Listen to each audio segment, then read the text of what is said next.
Paz y bendición para todos los pastores, líderes y hermanos en la fe que desean servir al Señor y por esa razón se están capacitando para el ministerio lunes tras lunes, como en el día de hoy. Vienen capacitándose desde el mes de marzo a esta parte, lunes tras lunes, para servir al Señor. Tanto los pastores para conocer a fondo las instrucciones bíblicas en cuanto al servicio ministerial, los líderes también, y muchos hermanos que tienen un llamado para servir al Señor y se están capacitando en las instrucciones bíblicas. Yo les doy gracias y creo que estoy pensando que le voy a pedir al pastor David que en la próxima reunión mensual pastoral que él convoca todos los meses, invite a algún pastor a dar testimonio, porque recibo muchos mensajes acerca de lo beneficioso, lo útil que le está resultando a las iglesias locales juntar los lunes a las 19 horas a todo el liderazgo de la iglesia y ver juntos la clase. Realmente recibo fotos de los hermanos todos juntos viendo en algún Smart TV la clase y recibo comentarios muy importantes. La verdad que algunos de ellos me han conmovido, me han emocionado por los comentarios positivos que les resulta, por lo que les resulta a los pastores juntar a todo su liderazgo de la iglesia y ver juntos las clases de cada lunes.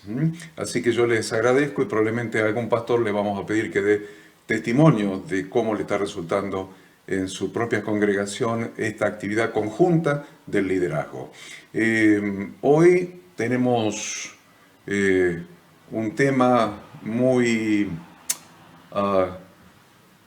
controversial dentro de la iglesia. Yo digo controversial, pero no porque sea un tema complejo, es un tema básico de la vida cristiana, pero sí un tema controversial debido a la falta de conocimiento de las Sagradas Escrituras en relación a este tema. Entonces, hoy vamos a encarar la clase número 3. Tranquilos, vamos a ir tranquilos explicando bien cada cosa. Acuérdense que estamos en este curso de, ¿qué me dicen? Si estoy grabando, porque la clase última la tuve que repetir, porque me falló la grabación, no porque no la hubiera puesto, me falló el sistema, no sé qué es lo que falló. Pero sí se está grabando. Bueno, les decía que estamos en este curso que hemos denominado Teología y Práctica de la Función Ministerial, donde estamos estudiando revelaciones bíblicas para el ejercicio de nuestro ministerio sacerdotal. Revelaciones bíblicas para el ejercicio de nuestro ministerio sacerdotal. Y en esta clase, en esta oportunidad, que es la clase número 3, vamos a considerar el capítulo 4. Exclusivamente el capítulo 4 de esta materia que se llama Forma y Funcionamiento de la Iglesia. Entonces usted esté atento, vamos a ver nada más que un capítulo, que es el capítulo 4 de esta materia, Forma y Funcionamiento de la Iglesia. El capítulo 4 se titula El creyente y el Espíritu Santo. Y yo les decía que es un tema controversial, ¿no es cierto? Ahora vamos a ver por qué. No obstante, quiero, como hago cada clase, hablar del gran tema de esta materia. El gran tema de esta materia es aprendiendo a funcionar como familia de Dios, como un templo, como un cuerpo, como una nación santa. Les decía que este es un tema donde hay controversia, donde hay desacuerdo, pero si uno escudriña las Escrituras se da cuenta que el desacuerdo es pura y exclusivamente por falta de conocimiento bíblico, porque la Biblia no es un libro, no es la palabra de Dios. Dios no inspiró a través de su espíritu la palabra escrita como un enigma, como un misterio para confundir a las personas, sino todo lo contrario. Dios inspiró su palabra y dio su palabra escrita para que se entienda, para que el hombre sencillo, para que el hombre sencillo pueda entenderla y entender las profundidades de las riquezas de la sabiduría de Dios.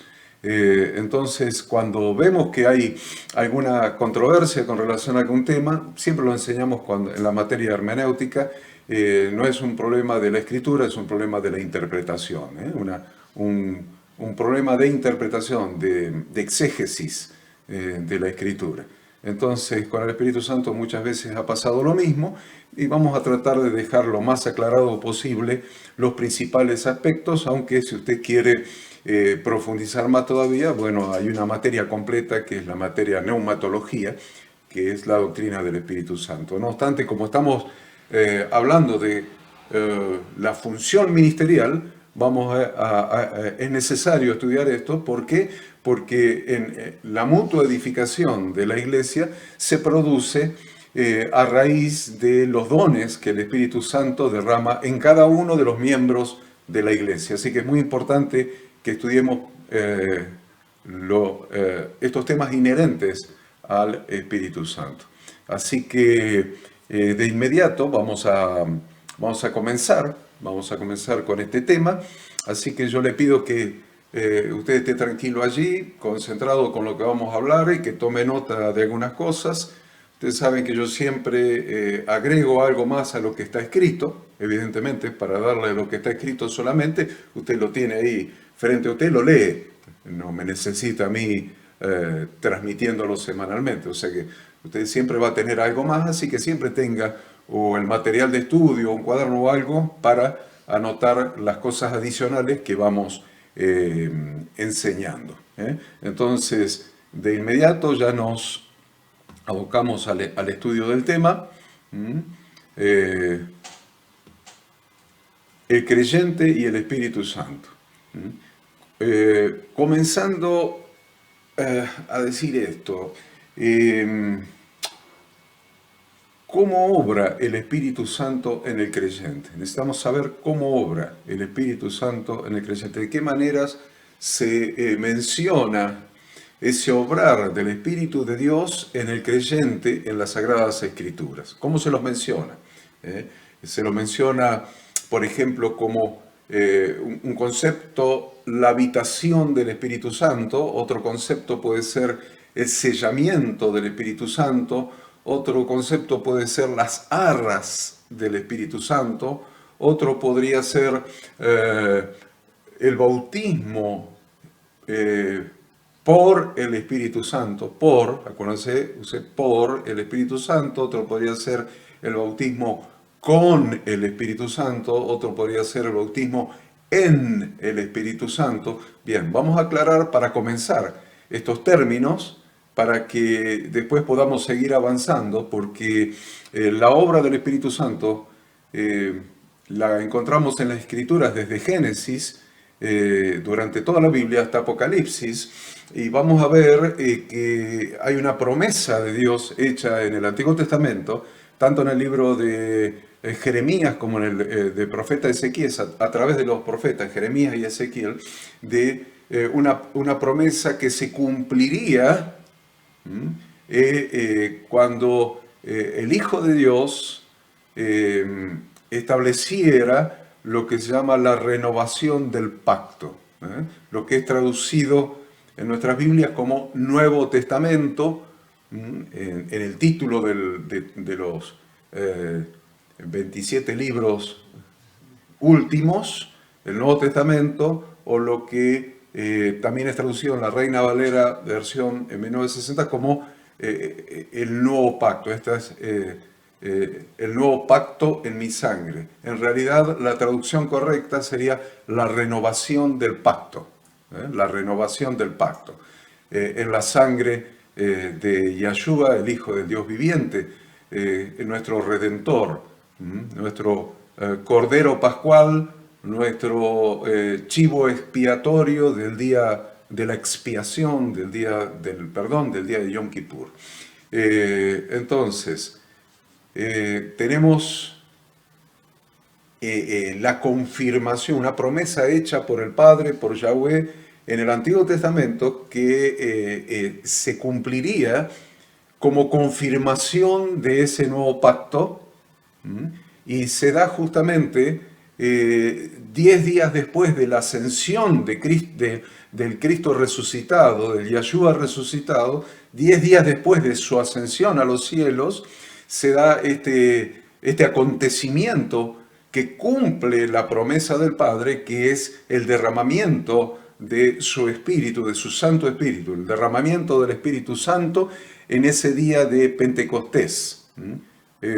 Reconozco que es una mala traducción llamarle Pentecostés, es una mala traducción del idioma original.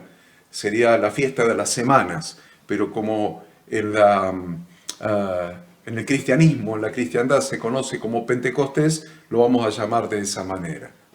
El nombre correcto, que es la traducción correcta de Shavuot, que es el nombre hebreo, sería la fiesta de las semanas, pero le vamos a llamar Pentecostés porque así ha sido traducido después de haber pasado por el idioma griego, y desde el idioma griego al castellano se le ha llamado Pentecostés.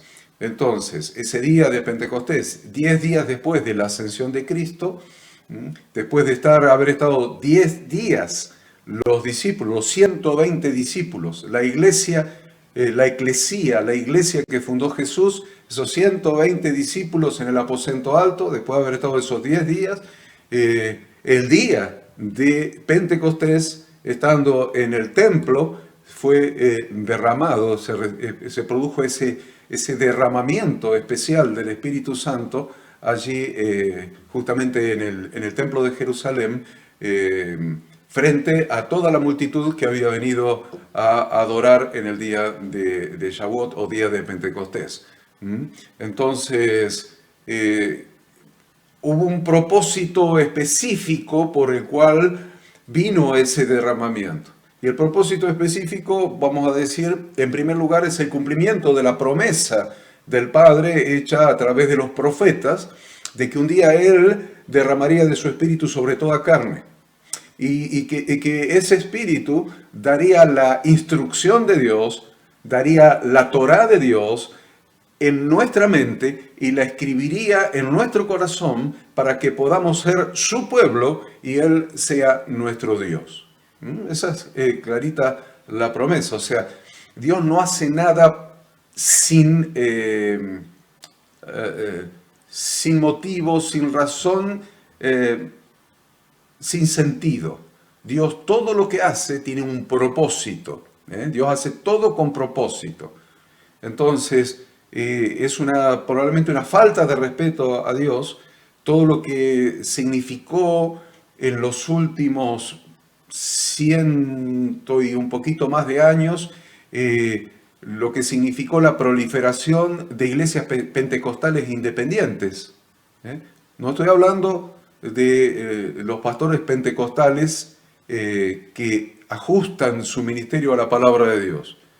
Yo he sido durante muchos años un pastor pentecostal que he ajustado mi ministerio a la palabra de Dios. Muchas veces me han dicho personas o otros pastores que me han escuchado predicar o enseñar en diversos lugares, usted no parece un pastor pentecostal. Y yo siempre pregunté, ¿por qué no parezco un pastor pentecostal? Porque usted conoce la palabra. Y eso, lejos de halagarme, fue algo muy ofensivo. Es algo muy ofensivo, porque me llevó a entender que se estaban refiriendo, no fue una sola vez, fue muchas veces que me sucedió eso, muchas veces. Se estaban refiriendo a los pastores pentecostales como personas que desconocen las escrituras. Y eso es muy triste, eso es muy triste. Entonces sí, después que uno empieza a conocer más y empieza a relacionarse y empieza a enseñar y empieza a predicar en diversas iglesias, en las provincias, en otros países, uno se da cuenta de la veracidad de esa afirmación.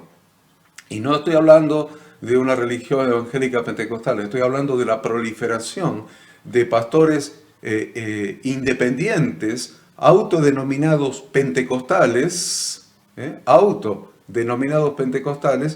que a la vez han sido autodidactas. Autodidactas significa que se han enseñado a sí mismos las Sagradas Escrituras.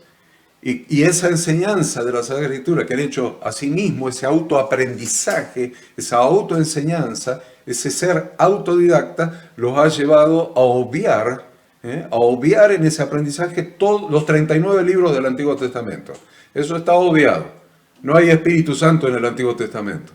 Entonces han comenzado probablemente en el Nuevo Testamento y de una manera desconectando la palabra de Dios, la mayor parte de la palabra de Dios, o sea, los 39 libros, desconectados de los 27 libros en los que han fundado su teología autodidacta. Eso no puede dar nada bueno. Eso no puede dar nada bueno. Con toda seguridad, ustedes ya se están dando cuenta. Me están escuchando y están tratando de seguir el razonamiento que estoy haciendo y se están dando cuenta que eso no puede resultar en nada bueno. Entonces, han buscado y han encontrado algunos detalles, como por ejemplo, fundar toda la acción del Espíritu Santo en la emoción humana, en la emoción de los creyentes. Y han fundado y han armado toda una teología bastante similar probablemente, fundada exclusivamente en un obrar del Espíritu Santo en las emociones de las personas, en las emociones de los creyentes, sin entender que el ser humano, al ser tripartito, cuerpo, alma y espíritu, el espíritu obra en el espíritu y las emociones están en el alma.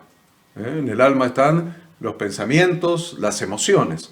Entonces, fíjense que por desconocimiento, desconocen que el Espíritu Santo obra en el espíritu del creyente y ellos eso no lo han entendido y han circunscripto el obrar del Espíritu Santo al alma. Y dentro del alma ni siquiera los pensamientos, solamente a las emociones.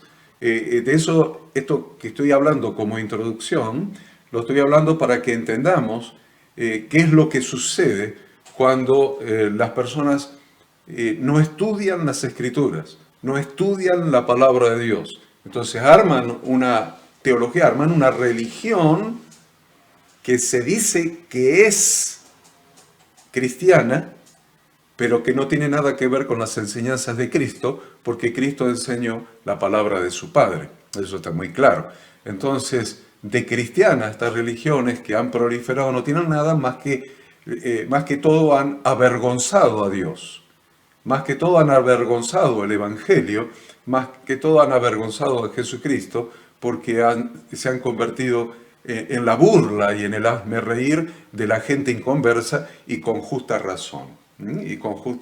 Así que nosotros necesitamos volver en todos los sentidos necesitamos volver a la palabra de Dios y necesitamos estudiar la palabra de Dios. Así que si algunos de ustedes que me están escuchando y viendo en este momento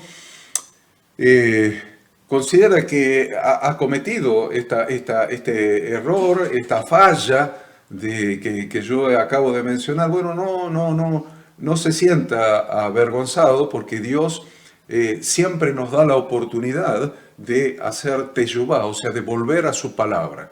Dios siempre nos da la oportunidad de retornar a su palabra. Así que si alguno o algunos, yo sé que muchos podrán decir, bueno, pero ese es mi caso.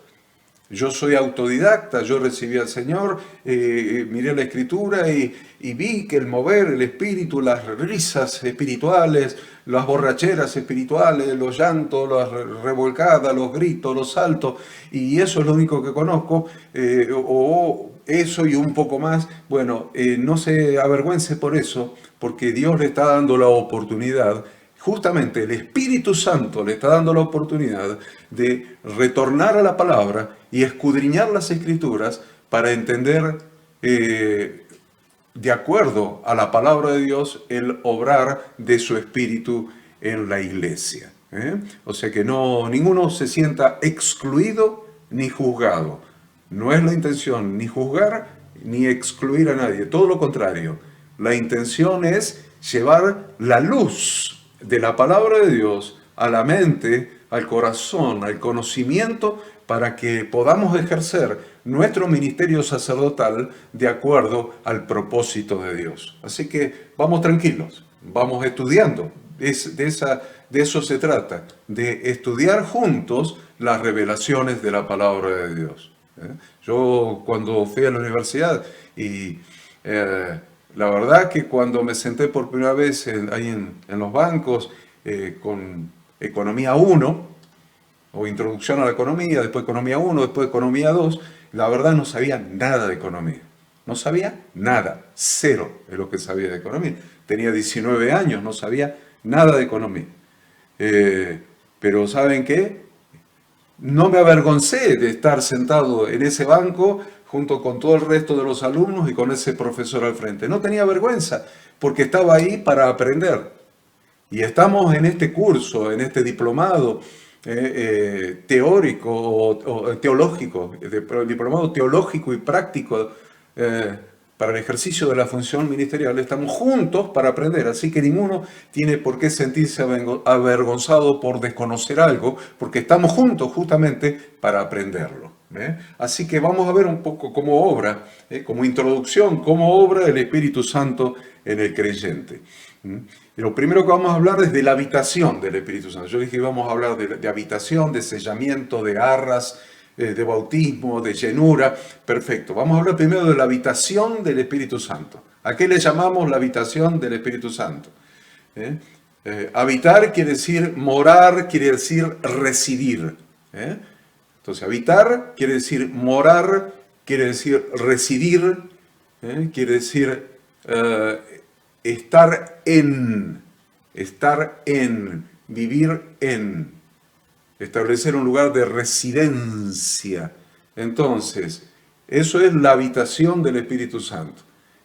Y podemos decir entonces que si el Espíritu Santo no habita en alguien, eso indica que ese alguien no está salvado. Te voy a repetir.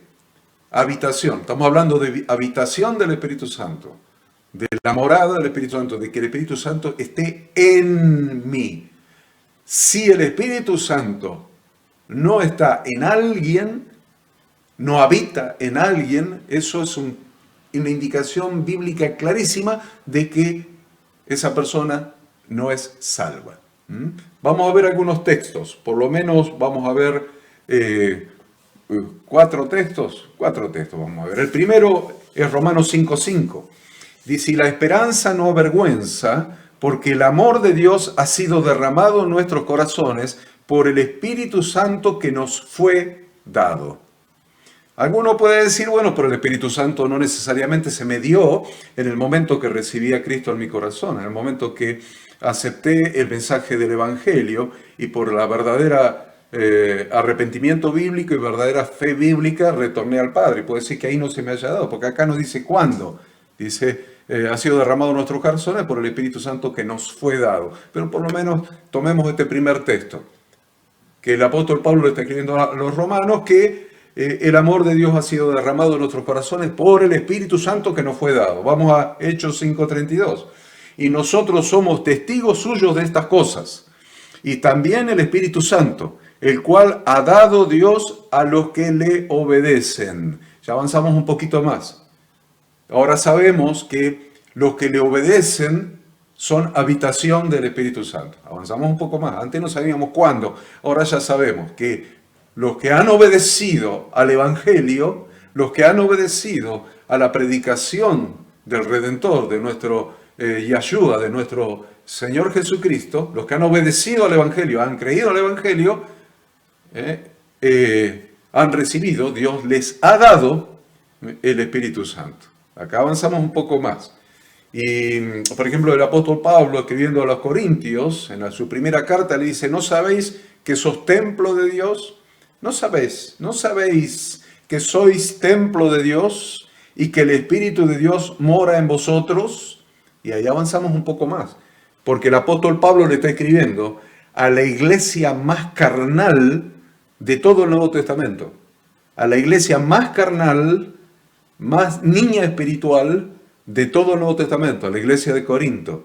Y le está diciendo, ¿no sabéis que sois templo de Dios y que el Espíritu de Dios mora en vosotros? Y por si quedaba alguna duda de que el Espíritu Santo lo recibe el creyente cuando obedece al Evangelio, cuando recibe a Cristo en su corazón, cuando recibe la redención, cuando recibe el perdón de los pecados, cuando recibe la vida que nos da Cristo, en ese momento recibe el Espíritu Santo. Si queda alguna duda, vamos a ver en Romanos capítulo 8, que es el capítulo del Espíritu Santo, capítulo 8, versículo 9. Dice, mas vosotros no vivís según la carne, sino según el Espíritu, si es que el Espíritu de Dios mora en vosotros. Vosotros no vivís según la carne, vivís según el Espíritu, si es que el Espíritu de Dios mora en vosotros. ¿Por qué? Y si alguno no tiene el Espíritu de Cristo, no es de él. Y ahí no nos queda ninguna duda. Si alguno no tiene el Espíritu de Cristo, no es de él. No se ha convertido, no es salvo. O sea que si decimos que el arrepentimiento y la fe en Jesucristo, la fe en la palabra que él predicó, el Evangelio, nos hace salvos, quiere decir que el Espíritu Santo, el creyente lo recibe en el momento en que recibe la verdad del Evangelio, recibe a Cristo en su corazón, recibe el regalo de la salvación y la vida eterna. Entonces, la habitación del Espíritu Santo es algo que está en todo creyente. En todo creyente mora el Espíritu Santo. Ahora vamos a ver un poquito algo en relación al sellamiento. El sellamiento con el Espíritu Santo y lo que son las arras del Espíritu. Vamos a ver en primer lugar el significado de sellamiento. Llamamos sellamiento a la acción y resultado de sellar o sellarse una cosa. Es decir, como dice el diccionario, a la acción y el efecto de poner un sello. Acción y resultado de sellar o sellarse alguna cosa, o lo que es la acción y el efecto de poner un sello. Eso es sellamiento, poner un sello. La acción de ponerlo y la consecuencia, o sea, el efecto de poner ese sello. ¿Está bien la definición? ¿Se entendió la definición? La acción de poner el sello y el efecto que produce el poner ese sello. Entonces, el concepto de sellamiento hace referencia entonces a la utilización de un sello. De un sello. Ahora en su mente usted está pensando en un sello. Está pensando en un sello. Está pensando en el sello ese que es una manijita con un rectángulo, con una goma pegada abajo, con determinada inscripción o símbolo, que lo moja en una almohadilla y lo pone en determinados documentos. Otro está pensando en este momento en el banco. Cuando se hacen los depósitos bancarios y el empleado bancario toma, cuenta el dinero que se está depositando, toma las boletas de depósito, toma el sello y tac, sella original, duplicado, triplicado, lo que sea, y nos entrega la copia sellada como acreditando el depósito que hemos hecho. Acreditando, certificando el depósito que hemos hecho. También sellamos una carta, y algunos están pensando, pero yo he visto a mi contador sellar los balances o al abogado sellar los escritos judiciales con un sellito, con una cajita de plástico donde oprime, hay un resorte que se vence y sale esa goma ya previamente humedecida con la tinta dentro, tac, y pone el sello y luego pone la firma. Como quiera que sea que usted se esté imaginando el sello, el concepto de sellamiento tiene que ver con la utilización de un sello. ¿Qué hace un sello? Da fe a la documentación, da fe a documentos importantes, los provee de autoridad legal, documenta que son auténticos, si está sellado es auténtico. Los escritos que se deben mantener en secreto, por ejemplo, se cierran mediante sellos. Ya lo vamos a ver en Apocalipsis, cuando dice que digno es el Cordero de desatar los sellos, abrir el libro. Documentos secretos se cierran mediante la utilización de sellos. También con un sello el propietario marca aquello que es de su utilidad. Esto es mío, está sellado, con mi sello es mío. Es como la marca que se pone en el ganado. Es una marca que implica un sello, que significa pertenencia. Un sello es garantía de que la autoridad lo respalda, le asegurará protección y no permitirá su deterioro, por ejemplo. ¿Cómo era el sello en la antigüedad? El sello en la antigüedad era un anillo. En algunos países no se le llama anillo, se llama sortija. Pero es un anillo, usted me entiende, un anillo. Ese anillo que se llamaba anillo de sello, ¿se acuerda?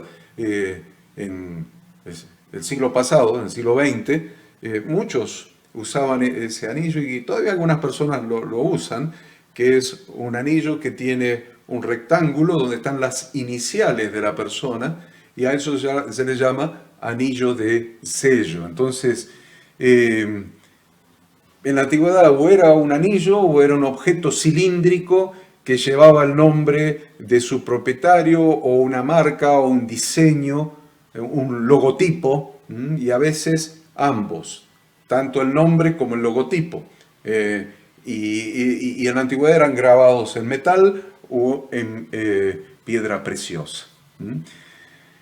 El anillo de sello se llevaba en la mano derecha, no en la mano izquierda. ¿Vieron? Nosotros usamos la alianza en la mano izquierda, porque es la mano del corazón. Pero el anillo de sello se llevaba en la mano derecha, o si no, se llevaba suspendido al cuello, si era un sello de otra naturaleza, suspendido al cuello mediante un cordón. Las cartas y otros documentos se formalizaban siempre mediante un sello. Los cofres, jarras, sepulcros y lugares donde no se debía penetrar recibían el sello de la autoridad correspondiente. Vamos a ver, por ejemplo, qué dice el Apocalipsis. Apocalipsis 5:10. Dice, y cuando hubo tomado el libro, los 4 seres vivientes y los 24 ancianos se postraron delante del Cordero.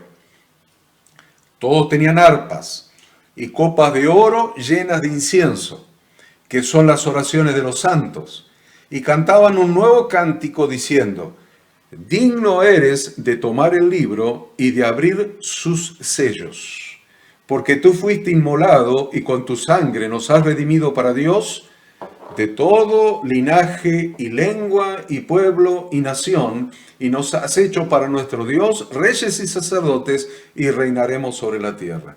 Está hablando de la dignidad del Cordero, dignidad de nuestro Redentor, de desatar los sellos, de romper los sellos y abrir el libro correspondiente. Hay un sello puesto en la relación entre Dios y el creyente. Hay un sello puesto en la relación entre Dios y el creyente. Lo vamos a ver en 2 Timoteo. 2 Timoteo 2:19. 2 Timoteo 2:19. Dice, pero el fundamento de Dios está firme, teniendo este sello. Miren qué interesante, el fundamento de Dios está firme, teniendo este sello. Conoce el Señor a los que son suyos y apártese de iniquidad todo aquel que invoca el nombre de Cristo. Miren el sello de la relación entre Dios y el creyente. De parte de Dios, que Él conoce a los que son suyos. Y de parte nuestra, de todos los que invocamos el nombre de Cristo, que nos debemos apartar de iniquidad y vivir conforme a sus instrucciones. ¿Ven? El sello de dos caras, el sello doble de la relación de Dios con el creyente. El hecho de sellar constituía... es lo que le acabo de decir, es así. Existían en la antigüedad sellos dobles. El doble sello girando sobre un pivote del que se podían usar ambos lados. Y esto es lo que está tratando de transmitir el apóstol Pablo cuando escribe su segunda carta a Timoteo, 2 Timoteo 2:19.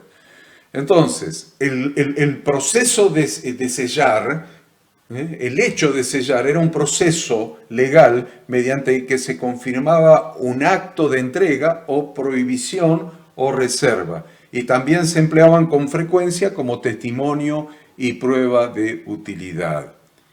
Yeshua, nuestro Redentor, Yeshua, el Hijo del Dios viviente, dijo que Él mismo había sido sellado por el Padre. Interesante. Yeshua, el Hijo de Dios, dijo que Él mismo había sido sellado por Yahweh, su Padre, Yahweh Dios. ¿Dónde? Juan 6:27. Juan 6:27. En la Biblia, la traducción Reina Valera, falta identificar esto, pero si usted mira la Biblia de las Américas, yo le voy a leer la Biblia de las Américas. A ver, trabajad no por el alimento que perece, así dice Juan 6:27, la Biblia de las Américas. Trabajad no por el alimento que perece, sino por el alimento que permanece para vida eterna, el cual el Hijo del Hombre os dará, porque a este es a quien el Padre Dios ha marcado con su sello.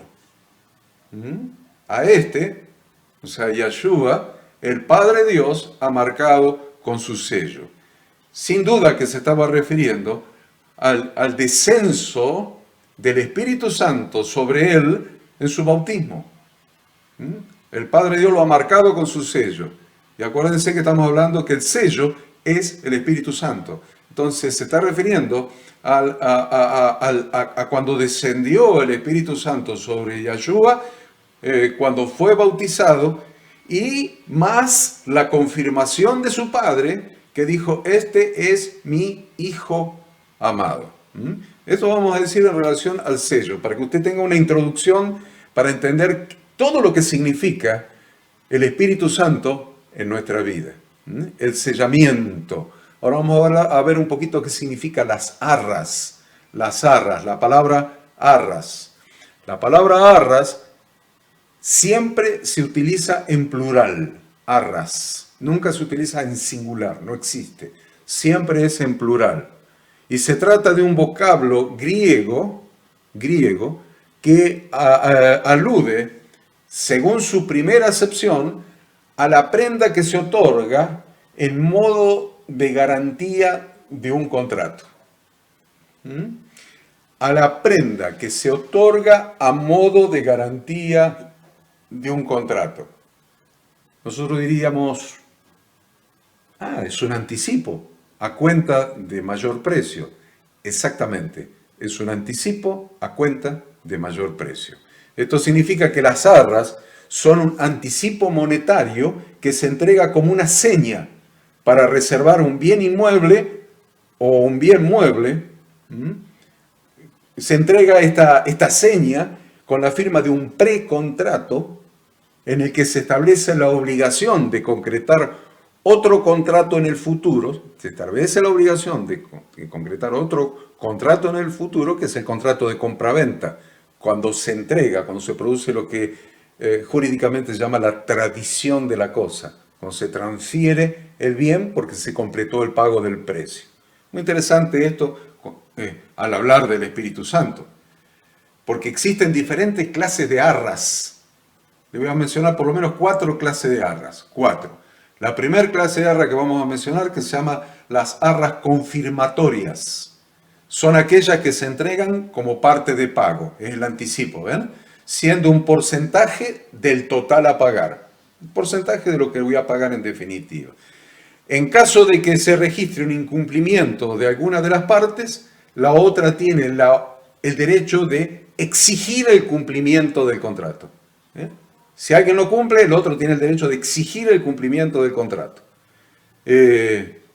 O que lo indemnice en su defecto. Esas son las arras confirmatorias. Las arras penales son la segunda. Arras penales son aquellas que el comprador pierde o tiene que devolver la doble seña. No cumplió su parte la parte de sus obligaciones, entonces pierde lo que entregó y tiene que devolver otra parte igual, la doble seña. También tiene las arras penitenciales. Y las arras penitenciales justamente es el importe de la doble seña. El importe de la doble seña. Pero hay otra arra que se conoce, otras arras, si dijimos que era plural, que se conoce como las arras matrimoniales. ¿Qué son las arras matrimoniales? ¿Qué se conoce como arras matrimoniales?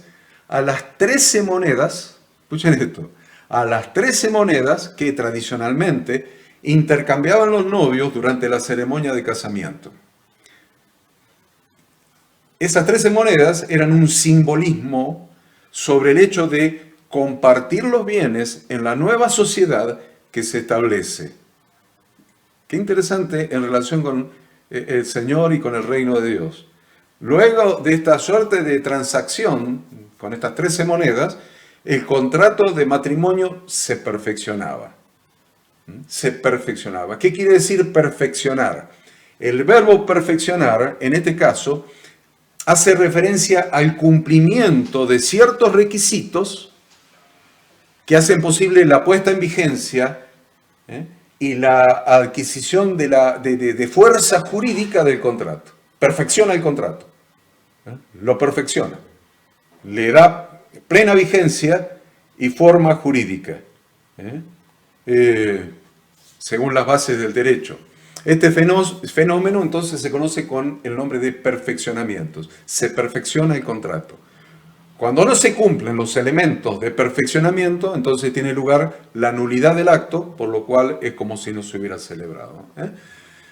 3 pasajes del Nuevo Testamento hablan de este ministerio particular del Espíritu Santo, de el sellamiento y de las arras. 3 pasajes del Nuevo Testamento. Sellamiento y arras.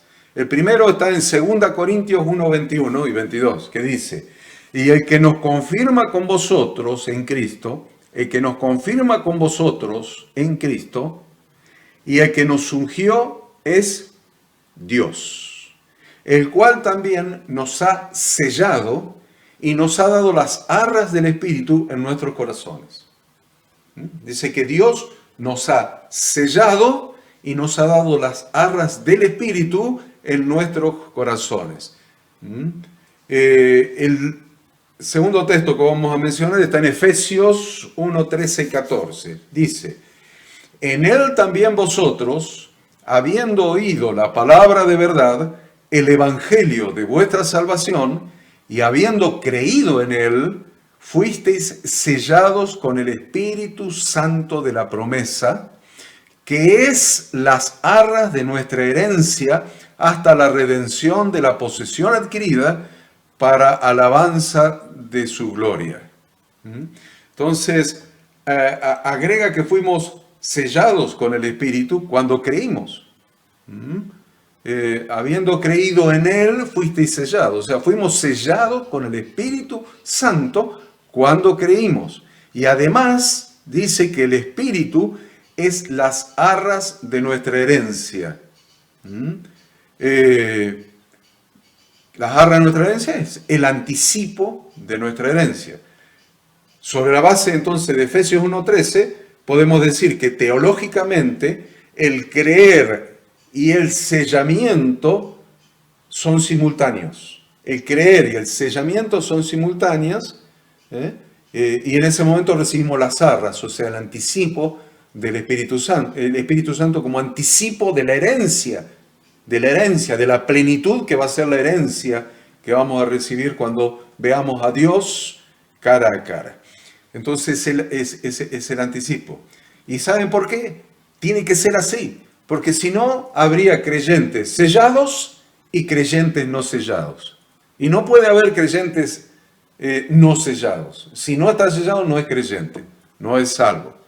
No hay creyentes sellados y no sellados. Por lo tanto, el sellamiento lo recibimos cuando creímos y en ese momento estamos recibiendo las arras, el anticipo.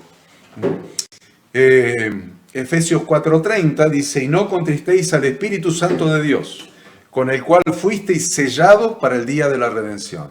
¿Se dan cuenta? ¿Para qué fuimos sellados? Como propiedad. Esto es mío, dice el Señor. Este es mío, dice el Señor. Entonces, ¿cuál es el sello que nos identifica que somos de Él? El Espíritu Santo.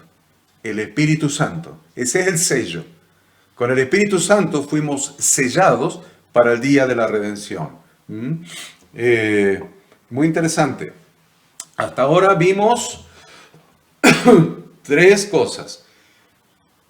La habitación del Espíritu Santo, el sellamiento con el Espíritu Santo y las arras de nuestra redención, de nuestra herencia, que es el Espíritu Santo. Vamos a hablar del bautismo del Espíritu Santo.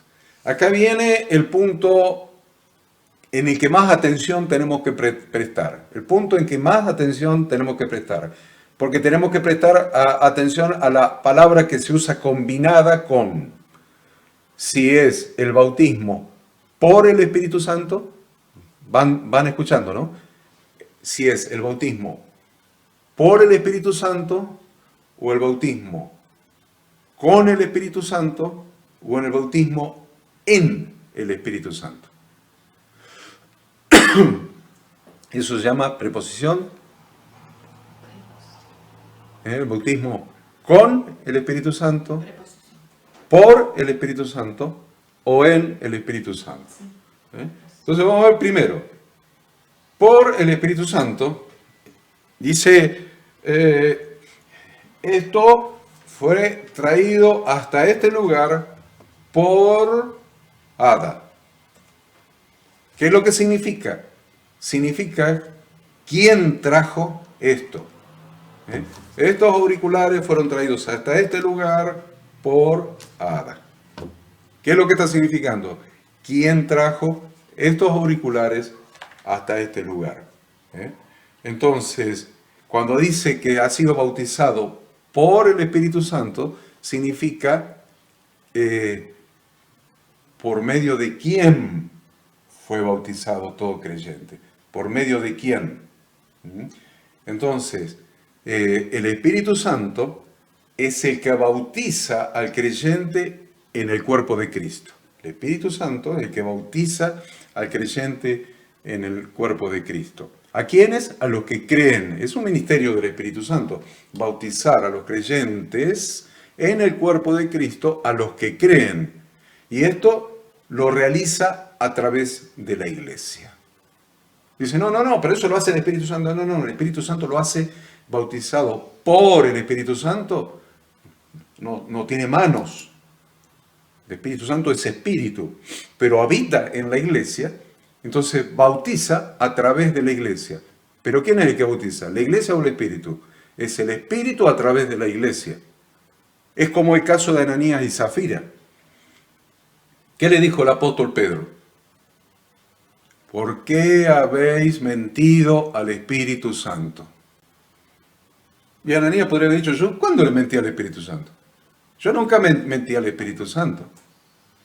¿A quién le mintió? A la iglesia. ¿Se dan cuenta? Entonces, ¿por qué dice, habéis mentido al Espíritu Santo? Porque el Espíritu Santo habita en la iglesia.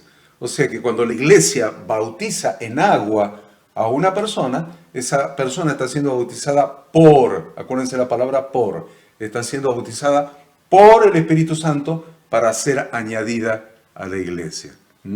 Entonces, el propósito de ese bautismo realizado por el Espíritu Santo es añadir a los creyentes al cuerpo de Cristo. Porque el bautismo es lo que une al creyente al cuerpo, así que si alguno pudiera ser salvo y no bautizado, entonces sería un creyente fuera del cuerpo. Miren qué interesante. Si el bautismo es lo que te añade al cuerpo, el Espíritu Santo te bautiza a través de la iglesia para añadirte a la iglesia, si alguien pudiera decir, bueno, pero yo soy creyente, pero no bautizado.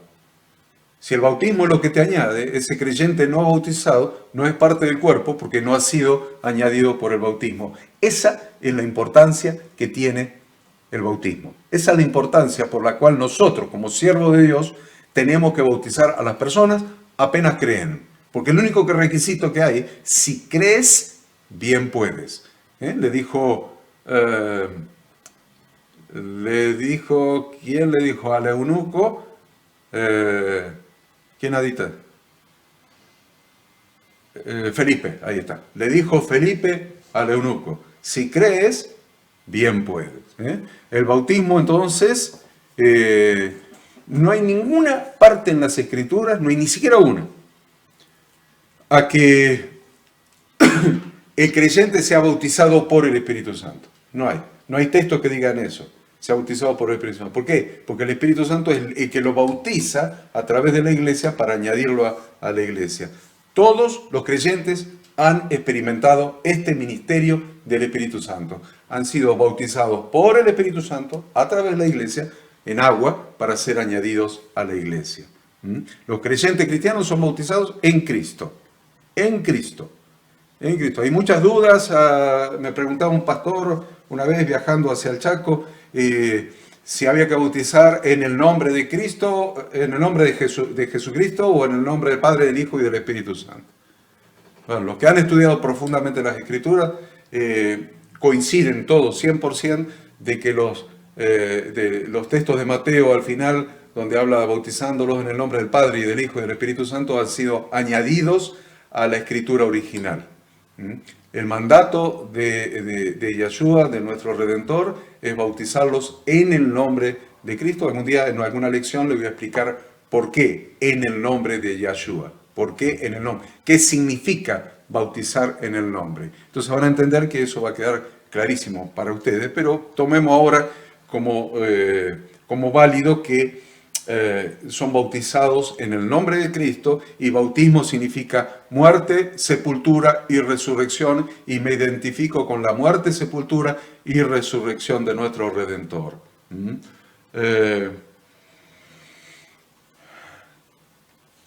¿Y qué más vamos a decir? Vamos a decir que el bautismo en agua es un acto de fe bíblica. El bautismo en agua es un acto de verdadera fe bíblica. Sabemos que por años se ha enseñado dentro de la religión cristiana que arrepentimiento era un sentido de dolor, vergüenza, pesar por algo malo que se había hecho, y fe era la certeza de lo que se espera y la convicción que no se ve, tomando fuera de contexto Hebreos 11.1.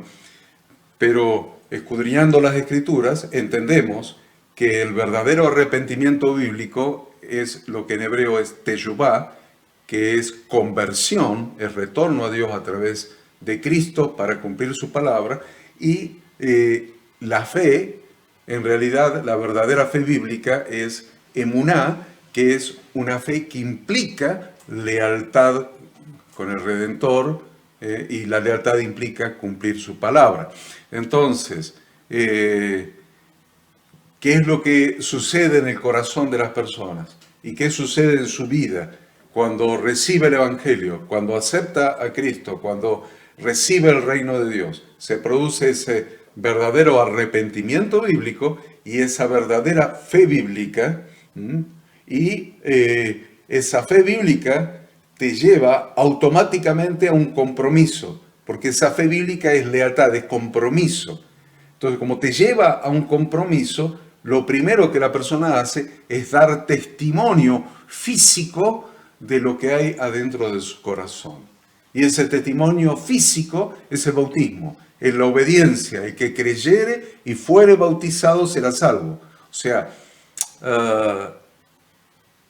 podemos combinar varios textos, no me voy a detener acá, pero el que creyere y fuere bautizado será salvo. El que tenga esa verdadera fe bíblica que lo lleva a una lealtad, a un compromiso, a una identificación, que está desesperado por dar testimonio físico, testimonio público de lo que hay en su corazón mediante el bautismo.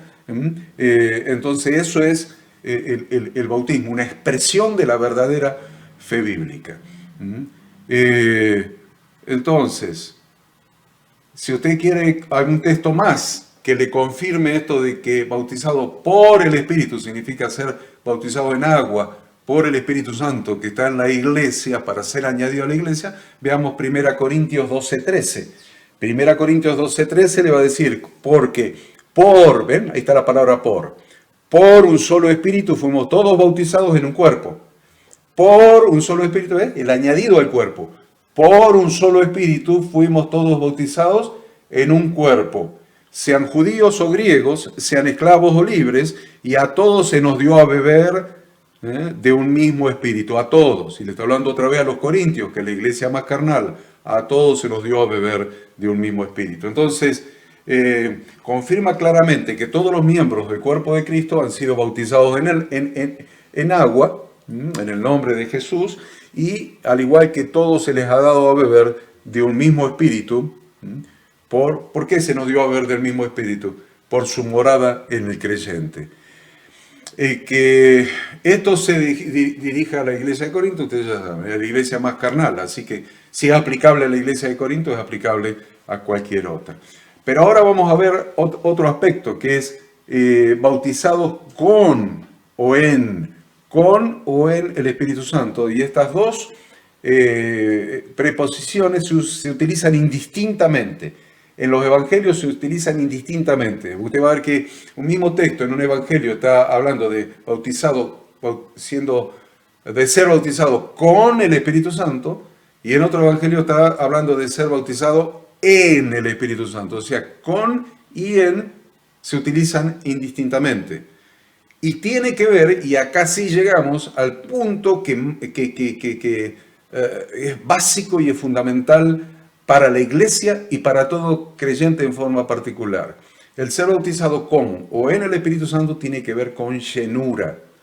Tiene que ver con la llenura del Espíritu Santo en el creyente, y no todos los creyentes participan de esta condición, de la llenura con el Espíritu Santo o de la llenura en el Espíritu Santo. Llenados con, bautizados en, sumergidos en el Espíritu Santo o bautizados con el Espíritu Santo tiene que ver con la llenura del Espíritu Santo en el creyente. Vamos a ver algunos textos. Primero, Hechos 1:5. Porque Juan ciertamente bautizó con agua, mas vosotros seréis bautizados con el Espíritu Santo dentro de no muchos días. Esas fueron las palabras de Yeshua resucitado a punto de ascender. ¿Qué es lo que dice? Juan bautizó, ciertamente bautizado con agua. Sabemos que el bautismo de Juan era bautismo de teshuvá, bautismo de arrepentimiento.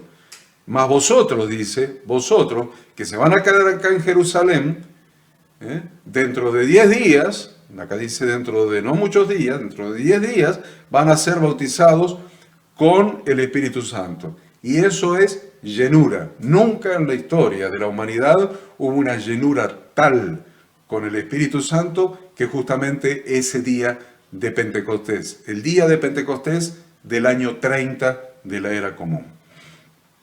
El segundo texto que vamos a ver es Mateo 3:11. Yo a la verdad os bautizo en agua para arrepentimiento, decía Juan el Bautista. Pero el que viene tras mí, cuyo calzado yo no soy digno de llevar, es más poderoso que yo. Él los bautizará en Espíritu Santo y fuego. ¿Vieron? El texto anterior decía con el Espíritu Santo. Acá dice en Espíritu Santo y fuego. ¿Ven? Se usa de manera indistinta lo que tiene que ver con la llenura del Espíritu Santo. Porque si usted mira este mismo texto, estas mismas palabras de Juan el Bautista, que las acabamos de leer en Mateo, las leemos las mismas en Marcos 1:8, Juan el Bautista dice, yo la verdad os he bautizado con agua, pero Él os bautizará con Espíritu Santo. ¿Bien? El mismo texto es transcripto como Él os bautizará en Espíritu Santo y acá con Espíritu Santo. Por lo tanto, cuando se usa la palabra con o en, se refiere a la llenura del Espíritu Santo. La llenura del Espíritu Santo. Entonces, ¿qué es la llenura del Espíritu Santo? La llenura del Espíritu Santo es ser lleno de Cristo mismo. Se trata de ser lleno de Cristo mismo, de Él, de su carácter, de su carácter. ¿Por qué? De Cristo mismo. Porque se trata del mismo Espíritu de Yahweh Dios que habitó en Él, que habitó en Cristo mismo. Lucas 4:14. Y Jesús, dice Lucas, volvió en el poder del Espíritu a Galilea y se difundió su fama por toda la tierra de alrededor. Es el mismo Espíritu que habitó en Yahshua. Dice que volvió en el poder del Espíritu a Galilea, Lucas 4:14. Si vemos, por ejemplo, Juan 14:26, dice más el Consolador, el Espíritu Santo, a quien el Padre enviará en mi nombre, está hablando de Yahshua, Él os enseñará todas las cosas y os recordará todo lo que yo os he dicho. Es el Espíritu de Yahweh que habitó en Cristo, que ahora el Padre lo va a enviar en el nombre de Yahshua, en el nombre del Hijo. Es el mismo carácter que habitó en Cristo, el mismo carácter que produjo en Cristo, el que tiene que producir en nosotros. Por lo tanto, si yo estoy lleno del Espíritu Santo, significa que estoy permaneciendo en Cristo. Y significa también que estoy caminando en la luz, como Él está en la luz de Dios, como Él está en la luz, y la sangre de Jesucristo, el Hijo, nos limpia de todo pecado. Eso en 1 Juan 1:5. Este es el mensaje que hemos oído de Él y os anunciamos. Dios es luz y no hay ninguna tinieblas en Él. Si decimos que tenemos comunión con Él y andamos en tinieblas, mentimos y no practicamos la verdad. Pero si andamos en luz, como Él está en luz, tenemos comunión unos con otros y la sangre de Jesucristo, el Hijo, su Hijo, nos limpia de todo pecado. Entonces, la llenura del Espíritu Santo significa ser controlado por el Espíritu Santo. Estoy controlado por el Espíritu de Dios. Porque la llenura es control, ser controlado. Eso es la llenura. Yo no puedo ser lleno del Espíritu Santo y andar pecando. Si soy lleno del Espíritu Santo y estoy controlado por el Espíritu Santo en las áreas, y ojo, en las áreas que le he cedido. Si yo soy controlado, pero no significa que me convertí en un robot, en un autómata, sino que soy una persona que está dirigida, fortalecida, dinamizada por el Espíritu Santo. Entonces, Jesucristo va a poder expresar su carácter y moverse libremente a través mío. Se va a expresar el carácter de Cristo a través de mi cuerpo y va a poder vivir su vida resucitada a través mío. Entonces, la llenura del Espíritu Santo, la llenura con el Espíritu Santo, se relaciona con el control del Espíritu Santo en una vida. Ahora, cuando nosotros nacemos a la vida cristiana, es aplicable ese texto, dice, en cuanto a la pasada manera de vivir, despojaos del viejo hombre que está viciado conforme a los deseos engañosos, y renovaos en el espíritu de vuestra mente, y revestidos del nuevo hombre, creado según Dios en la justicia y la santidad de la verdad. Está hablando de una obra de control del Espíritu Santo, que va a ser gradual. ¿Por qué gradual? Porque se va a producir ese control a medida que yo le vaya cediendo áreas. No es que es gradual porque este es un proceso gradual, porque el Espíritu Santo lo hace gradualmente, porque Dios lo quiere hacer gradualmente. Dios no lo quiere hacer gradualmente, lo quiere hacer todo junto. Y el Espíritu Santo está dispuesto a hacerlo todo junto. El problema no es el Espíritu Santo, soy yo que debo ir cediendo áreas de mi mente, áreas de mi carácter, áreas de mi corazón, áreas de mi conducta, y a medida que voy descubriendo áreas desajustadas, se las voy cediendo, y entonces viene el control del Espíritu Santo. De eso se trata.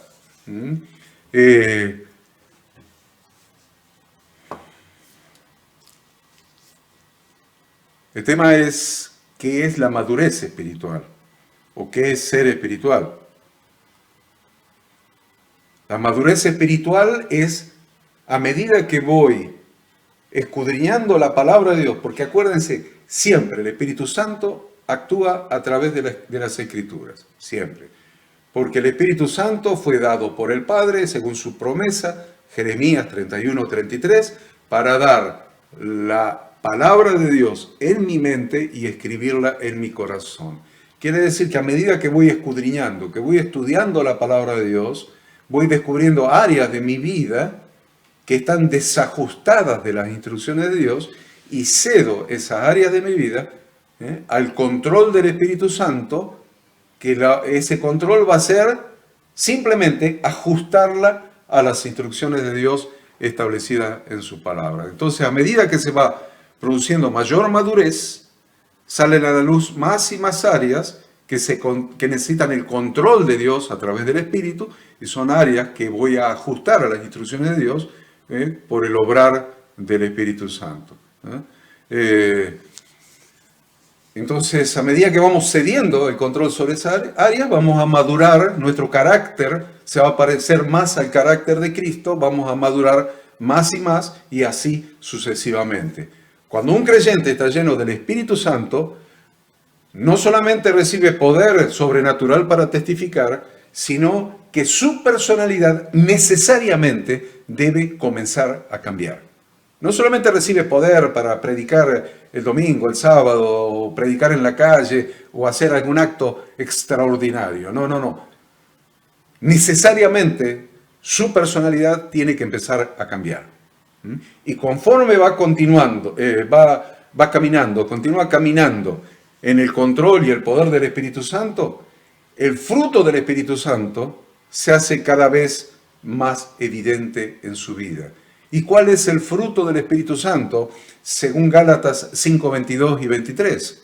Mas el fruto del Espíritu Santo es amor, gozo, paz, paciencia, bondad, benignidad, fe, mansedumbre y templanza. Contra tales cosas no hay Torá, porque todas esas cosas están alineadas con la Torá de Dios, porque todas esas cosas son el carácter de Cristo. O sea, el fruto que el Espíritu Santo tiene que producir en nosotros, el fruto es el carácter de Cristo, manifestado en estas características. La relación entonces del creyente con el Espíritu Santo, decimos que es crítica y progresiva. Crítica y progresiva. ¿Por qué decimos que es crítica? Porque uno aprende que la nueva vida en Cristo, por eso es crítica, porque uno aprende que la nueva vida en Cristo es una vida que te lleva a las buenas obras. No es una vida de buenas obras forzadas, que no surgen espontáneamente de una verdadera fe bíblica. No, todo lo contrario. La nueva vida en Cristo es obras que surgen de una verdadera fe bíblica. Y les voy a decir más, les voy a agregar una palabra ahí en el medio, espontáneamente. Son buenas obras preparadas por Dios de antemano que surgen espontáneamente de una verdadera emuná, de una verdadera fe bíblica, de ese compromiso con nuestro Redentor, de esa lealtad y fidelidad a nuestro Redentor, ajustando nuestra vida a sus enseñanzas, y esa verdadera fe bíblica espontáneamente produce buenas obras. No es al revés. No es que las buenas obras me va a dar mérito para ganar la salvación. Eso no existe en las Escrituras. Si así fuera, Cristo no hubiera venido. Y usted mire esto que acabamos de decir en Santiago capítulo 2, 17 y 18. Dice, así también la fe, si no tiene obras, es muerta en sí misma. O sea que la fe, la verdadera fe bíblica, la emuná, verdadera fe bíblica, en sus características de lealtad, de compromiso, de fidelidad a nuestro Señor y a su palabra, produce obras. Naturalmente produce obras. ¿Por qué? Pues si no, no es verdadera fe bíblica. Es fe religiosa, fe fantasiosa. Entonces, la fe, si no tienes obras, dice, es muerta en sí misma. Pero alguno dirá, tú tienes fe y yo tengo obras. Muéstrame tu fe sin tus obras y yo te mostraré mi fe por mis obras. ¿Qué quiere decir? Que la verdadera emuná, la verdadera fe bíblica, necesariamente produce fruto. Produce fruto. Necesariamente produce frutos dignos de teyubá, frutos dignos de arrepentimiento. La verdadera fe bíblica produce frutos dignos de arrepentimiento. Vamos a poner las palabras hebreas. La verdadera emuná produce frutos de teyubá. La verdadera fe bíblica, la fe que sirve para salvación, no la fe para andar creyendo pavadas, fantasías religiosas. No, la fe que sirve para salvación, la verdadera fe bíblica, produce frutos dignos de arrepentimiento. Y la verdad que la verdadera fe bíblica, vivir en la fe bíblica, en la verdadera fe bíblica, en la verdadera emuná, es vivir en una vida independiente de los estados emocionales. Es vivir una vida independiente de los estados emocionales. Tu fe no puede depender de tus estados emocionales, ni de circunstancias externas. Romanos 1.17. Romanos 1.17 le va a decir, porque en el Evangelio la justicia de Dios se revela por fe y para fe, como está escrito, mas el justo por la fe vivirá, mas el justo por la verdadera fe bíblica vivirá. Y dijimos que la fe, dijimos que la relación del creyente con el Espíritu Santo era crítica y progresiva. ¿Por qué decimos que es progresiva? Decimos que es progresiva porque conforme uno aprende a caminar consistentemente en el poder y el control del Espíritu Santo, se va haciendo evidente el fruto del Espíritu en su vida, lo que implica madurez o verdadera espiritualidad, lo que vamos a llamar espiritualidad. Dice, ¿ay, qué espiritual que es? ¿Qué espiritual? Ay, cómo levanta las manos, cierra los ojos, cómo llora, cómo se ríe, cómo se revuelca, cómo zapatea, cómo salta por arriba de los bancos, cómo... No tiene nada que ver, tiene nada que ver. Tenemos que despojarnos de esas desviaciones teológicas por haber sido pastores pentecostales autodidactas.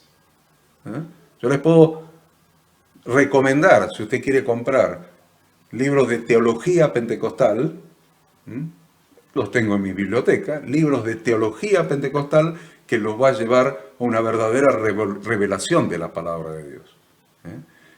Tratado de teología pentecostal.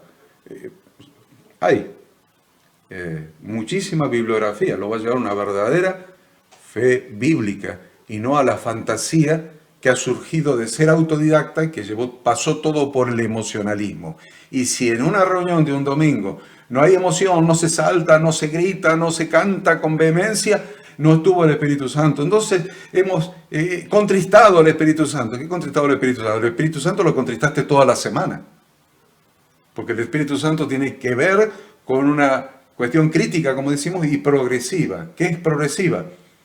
Progresiva quiere decir que a medida que uno aprende a caminar consistentemente en el poder y el control del Espíritu Santo, se va a ir haciendo cada vez más evidente el fruto del Espíritu Santo en la vida del creyente, lo que implica madurez y espiritualidad. Espiritualidad en la Biblia tiene que ver con madurez de carácter, con el carácter de Cristo en nosotros. Con eso tiene que ver espiritualidad. Creo que vamos a hacer un breve paréntesis para que usted, ¿qué es lo que va a hacer?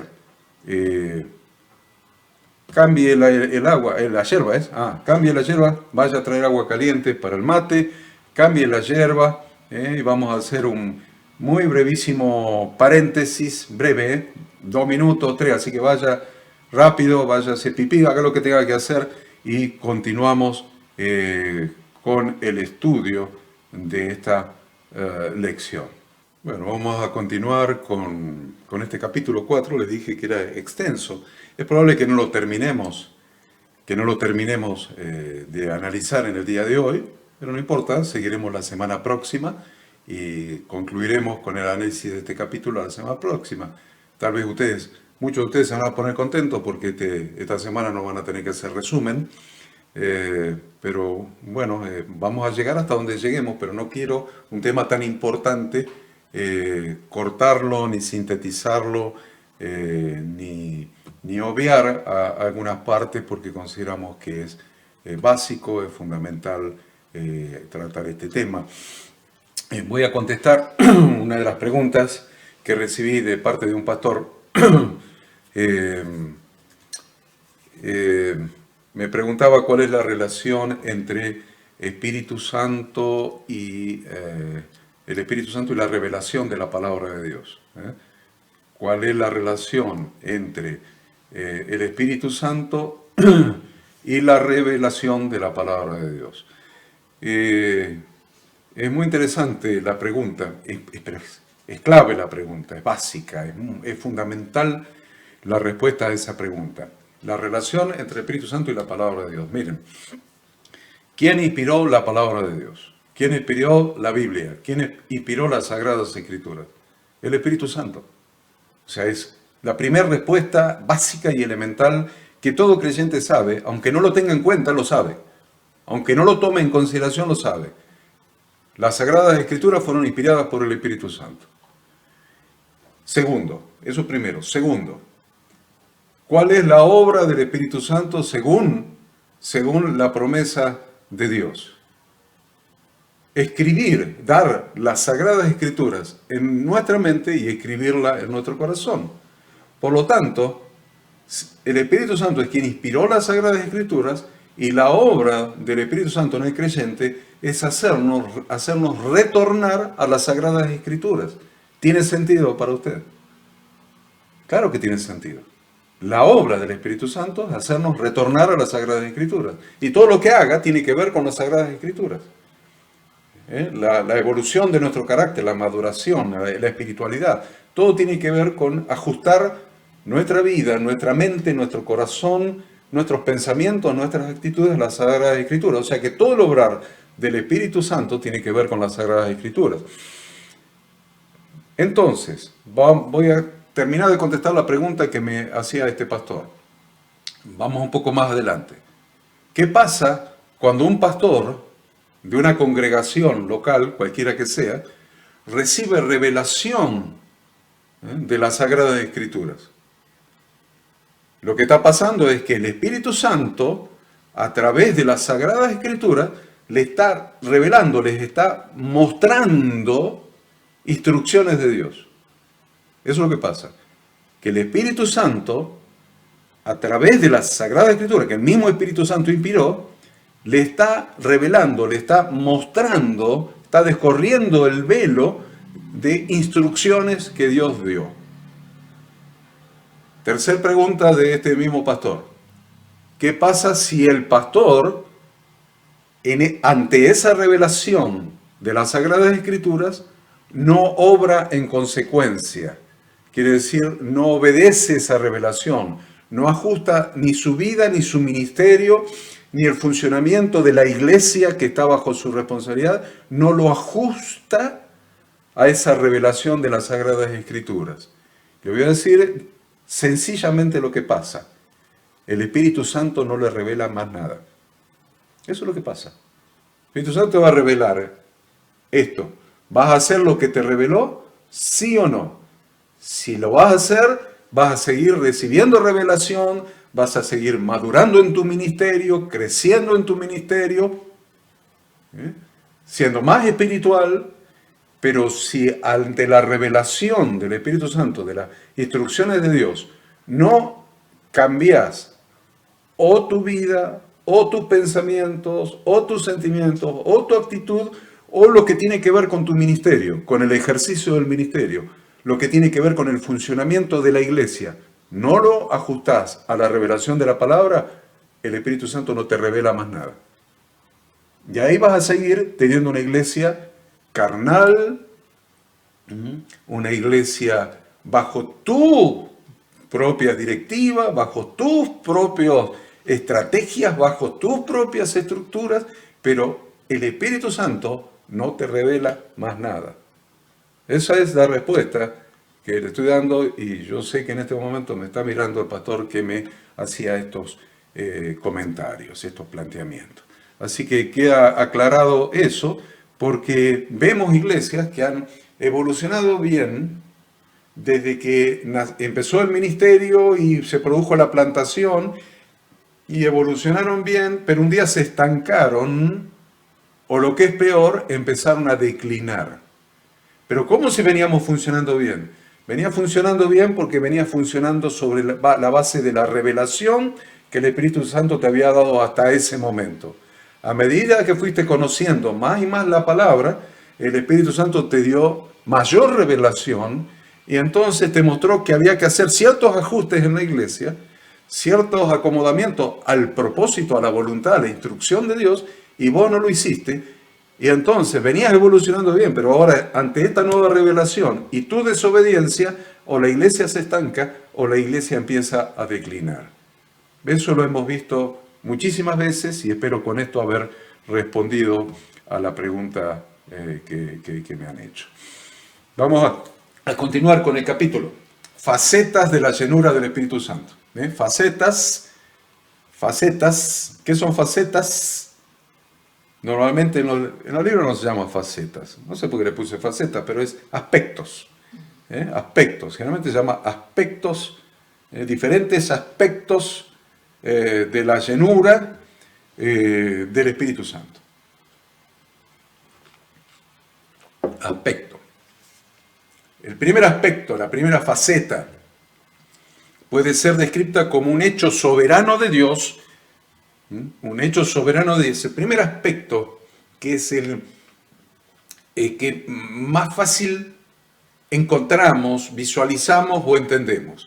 Es un hecho soberano de Dios por el cual posee a alguien, toma el control de alguien, lo potencia, lo llena de poder, lo llena de gracia para una actividad especial. Para una actividad especial. Un hecho, entonces, ¿qué es esta faceta? La primera es, de la llenura del Espíritu Santo, es un hecho puntual, vamos a llamarle, puntual. Después vamos a ver la otra faceta, que es la influencia y el control del Espíritu Santo en el creyente, que eso es algo gradual y permanente. Gradual y permanente. La primera que vamos a estudiar es un hecho puntual. El Espíritu Santo, mediante un hecho soberano, posee a alguien, controla a alguien, potencia a alguien, capacita a alguien, le da la unción especial a alguien para hacer algo, una actividad especial. Por ejemplo, les doy un ejemplo para que todos los que me están viendo, y repito, pastores, líderes y todos aquellos creyentes, hermanos en Cristo que desean servir al Señor y se están capacitando, que están prendidos ahí, son muchos, capacitándose, escudriñando las Escrituras para servir al Señor con excelencia. Así que a todos ustedes les digo, a ver, algo que entendamos fácil. Me toca en la reunión de la próxima reunión, la del domingo que viene, me toca llevar la palabra. Me toca llevar la palabra. ¿Cuál va a ser mi oración? Mi oración va a ser por esta faceta de la llenura del Espíritu Santo. Que el Espíritu Santo me inspire, me ilumine, me dé palabra, me dé inteligencia, me dé memoria, que me dé gracia para transmitir su palabra. Más todavía, la mayoría de nosotros pedimos, Señor, que no sea yo el que hablo, sino que sea tu Espíritu Santo hablando a través mío tu palabra a los corazones. Eso específicamente es lo que estoy hablando. Un hecho soberano de una llenura especial para una actividad puntual. Una actividad puntual. El hecho de que las Escrituras nos muestra que en el Nuevo Testamento, en Hechos, la llenura de los discípulos mismos se repitió y otra vez fueron llenos del Espíritu Santo. Oraron que con denuedo prediquemos tu palabra. Fueron llenos del Espíritu Santo y hablaron con denuedo. Pero si habían sido llenos ahí en Pentecostés. Y al otro día otra vez fueron llenos. ¿Qué pasó? ¿Que pecaron? ¿Que perdieron la llenura? No. La repetición se debió sencillamente a una necesidad de un servicio especial. A una necesidad de un servicio especial. ¿Por qué oraron? Que con denuedo prediquemos tu palabra. ¡Bum! Fueron llenos del Espíritu Santo y predicaron con denuedo. Fue una necesidad puntual para un servicio especial. No fue motivado que necesitaban ser llenos de vuelta porque habían pecado. O porque el Espíritu Santo se enfrió, o porque el Espíritu Santo se fue, se perdió. No. Una llenura especial para una actividad ministerial especial. Hechos 2.4 lo dice, Hechos 2.4. Y fueron todos llenos del Espíritu Santo y comenzaron a hablar en otras lenguas según el Espíritu les daba que hablasen. Fueron llenos. Eso fue la llenura que llamamos de Pentecostés. Estamos en capítulo 2. Si usted va 4 versículos más adelante, va a ver que otra vez Pedro necesitó ser lleno del Espíritu Santo otra vez. Dice en 4.8, entonces Pedro, lleno del Espíritu Santo, les dijo, gobernantes del pueblo y ancianos de Israel, etc. Pero 2 capítulos más adelante, en Hechos 4.31, volvieron a necesitar otra llenura del Espíritu Santo. Dice, cuando hubieron orado, el lugar en que estaban congregados tembló, y todos fueron llenos del Espíritu Santo y hablaban con denuedo la palabra de Dios. El hecho que yo les refería con anterioridad. Ahora, Dios hizo esto como un hecho soberano de Dios. No porque ellos cumplían determinados requisitos, sino un hecho soberano de Dios para cumplir una función específica. Pero la segunda faceta que vamos a hablar, el segundo aspecto de la llenura del Espíritu Santo, que les dije que no era puntual como este, sino que era gradual y progresivo, se puede describir como la influencia y control del Espíritu Santo en la vida del creyente. La influencia y el control. Y ustedes ya están recordando de lo que hablamos antes del recreo. A medida que voy cediendo, que voy encontrando las Escrituras y voy cediendo, el control, eso es, ¿ven? Es gradual y progresivo. Cada vez me produce más el carácter de Cristo, mayor madurez, mayor grado de espiritualidad. De espiritualidad genuina le vamos a llamar. De genuina espiritualidad, no de la fantasía. De la genuina espiritualidad, no de la emoción. De la genuina espiritualidad. Entonces, esta segunda faceta, evidencia un estado de llenura permanente, en vez de un evento específico. Produce una maduración, hemos dicho, del carácter del creyente, lo ajusta cada vez más al carácter de Cristo. Entonces, esta faceta de la llenura del Espíritu Santo es la más excelente referencia que podemos hacer de que un creyente adquiere el carácter de Jesucristo. La más excelente referencia. No hay nada mejor para adquirir el carácter de Cristo que el Espíritu Santo vaya haciendo revelación la palabra y que vaya transformando nuestro carácter. Según las Escrituras, esto no es exclusivo de alguno, del que va a predicar el domingo. Esto es algo que todo creyente puede y debe experimentar. Todo creyente puede y debe experimentar. Dice Hechos 13:52. Y los discípulos estaban llenos de gozo y del Espíritu Santo. Permanente. Dice Hechos 6:3. Buscad pues, hermanos, de entre vosotros a 7 varones de buen testimonio, llenos del Espíritu Santo y de sabiduría, a quienes encarguemos de este trabajo. Todo creyente puede experimentar esto y debe experimentarlo, pero no todos lo hacen. No todos lo hacen. Por eso, y evidencia de que no todos lo hacen, es que cuando se buscan los 7 administradores, los 7 diáconos,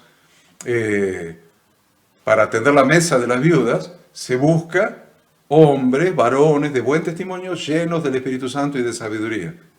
Justamente por eso, porque todos deben hacerlo y todos pueden hacerlo. Esta llenura permanente que te lleva en un crecimiento permanente, pero no todos lo hacen.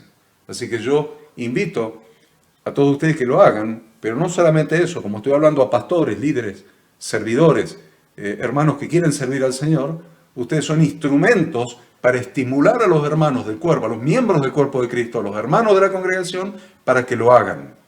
Porque pueden hacerlo y deben hacerlo, ser llenos permanentemente para ir creciendo a la estatura de la plenitud de Cristo. Hablamos de deber, ¿vieron? Puede y deben. ¿Por qué hablamos de deber? Porque la única vez que Pablo escribió de la llenura del Espíritu Santo, lo hizo en modo imperativo, es decir, como un mandamiento, como una orden. ¿Qué es lo que dijo? En Efesios 5:18, no os embriaguéis con vino en lo cual hay disolución, antes bien, sed llenos del Espíritu. Es una orden, sed llenos, tiempo presente en modo imperativo, sed llenos del Espíritu. Puesto que Él lo mandó, si lo mandó es porque pensaba que no todos los miembros de esa congregación de Éfeso estaban experimentando esta llenura, por eso estableció la necesidad y dio el mandamiento de que todos lo hagan. Resumiendo entonces, la llenura del Espíritu Santo es a la vez investidura del poder soberano de Dios para realizar alguna actividad específica en su nombre, pero también es el Espíritu Santo que nos va transformando el carácter y nos va transformando para que adquiramos el carácter de nuestro Redentor. Ambos efectos se producen en forma simultánea. En tercer lugar, vamos a estudiar un poco lo que nos queda de tiempo, el propósito y la necesidad de la llenura con el Espíritu Santo. El propósito y la necesidad. Hemos hablado bastante de ambas cosas, pero vamos a especificarlas. El propósito y la necesidad de la llenura con el Espíritu Santo. En primer lugar, necesitamos, todos ustedes, pastores, líderes, servidores y hermanos que quieren servir al Señor, todos necesitamos la llenura del Espíritu Santo para servir, para tener poder para servir. Servir al reino de Dios no es fácil. Se requiere hacerlo con esa unción que te da el poder, que te da la voluntad, que te da la gracia, que te da la inspiración para servir en el reino de Dios. No es fácil. Entonces necesitamos la llenura del Espíritu Santo para recibir poder, para servir al Señor, para servir a su reino. Lo que capacita al creyente para el servicio cristiano es la llenura del Espíritu Santo. Capacita al creyente para el servicio cristiano. La promesa más grande dada al cristiano, la más grande, es la que Jesús le dio a sus discípulos antes de la ascensión. Ahí en el primer capítulo de Hechos, cuando dice, pero recibiréis poder cuando haya venido sobre vosotros el Espíritu Santo y me seréis testigo en Jerusalén, en toda Judea, en Samaria y hasta lo último de la tierra. Entonces, el resultado, de acá sacamos que el resultado característico de la llenura del Espíritu Santo es recibir poder para servir. Recibir poder para servir. ¿Vieron que no tiene nada que ver con llorar, con gritar, con patalear, con revolcarse? Recibiréis poder para servir. En este caso, para dar testimonio de la resurrección de Cristo. ¿Seréis testigo? ¿Testigo de qué? De su resurrección. En Jerusalén, Judea, en Samaria, hasta el último de la tierra. Entonces, recordemos que Jesús de Nazaret fue ungido con el Espíritu Santo antes de comenzar su ministerio público, antes de ejecutar las obras poderosas, maravillosas, que ejecutó, que realizó en el poder del Espíritu Santo. Vemos en las Escrituras que Jesucristo mismo predicó, hizo milagros, sanó, bajo el poder y la unción del Espíritu Santo. Por ejemplo, Lucas 4:18, Él dijo, el Espíritu del Señor está sobre mí, por cuanto me ha ungido para dar buenas nuevas a los pobres. Me ha enviado a sanar a los quebrantados de corazón, a pregonar libertad a los cautivos y vista a los ciegos, a poner en libertad a los oprimidos. El poder del Espíritu Santo, el Espíritu del Señor, el Ruach HaKodesh, el Espíritu Santo, el Santo Espíritu de Yahweh, está sobre mí y me ha ungido para hacer todo esto. Qué interesante que Hechos 10:38 dice, cuando en una predicación ahí dice, como Dios ungió con Espíritu Santo y con poder, como Dios ungió con Espíritu y Santo y con poder a Jesús de Nazaret, y como éste anduvo haciendo el bien y sanando a todos los oprimidos por el diablo, porque Dios estaba con él. ¿Cómo estaba Dios con él? Porque estaba lleno del Espíritu Santo.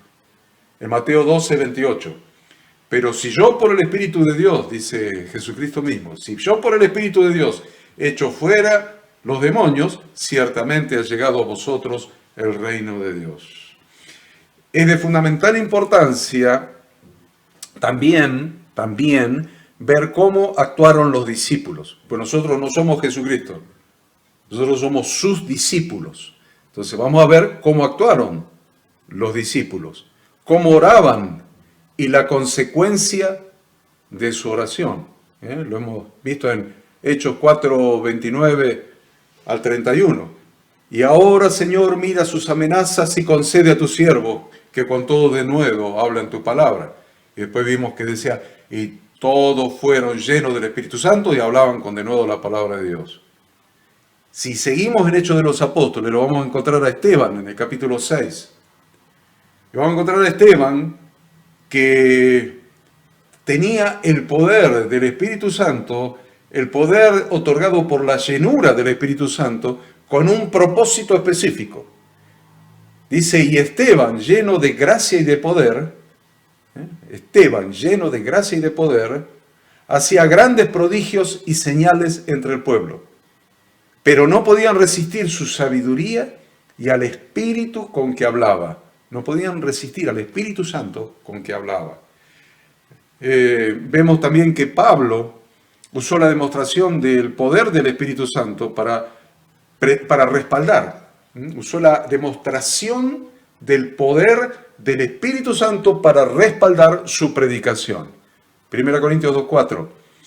Y ni mi palabra ni mi predicación fue con palabras persuasivas de humana sabiduría, sino con demostración del Espíritu y de poder.